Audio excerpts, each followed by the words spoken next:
Already declare થઈ ગયું.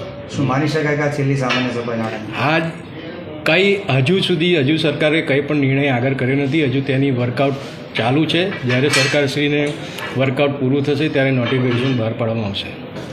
વિપક્ષના ખૂબ ગંભીર આક્ષેપ કે ભાઈ તમે આચારસંહિતા દરમિયાન બી પૈસા વાપર્યા છે વિકાસમાં, તેમજ નગરપાલિકાની ભરતીઓમાં બી જો એવી એટલે નોર્મ્સ પ્રમાણે ભરતીઓ નથી થઈ. અમુક વોર્ડમાં તમે પક્ષપાત રાખ્યો છે, શું કહો? સૌ પ્રથમ તો આપના માધ્યમથી હું આણંદની જનતાને એટલું ચોક્કસ કહેવા માગીશ કે આણંદ નગરપાલિકા આચારસંહિતામાં કંઈ પણ ઇલેક્શન કમિશન વિરુદ્ધ કામ કરેલ નથી. કોઈ પણ નવા કામ લીધેલ નથી.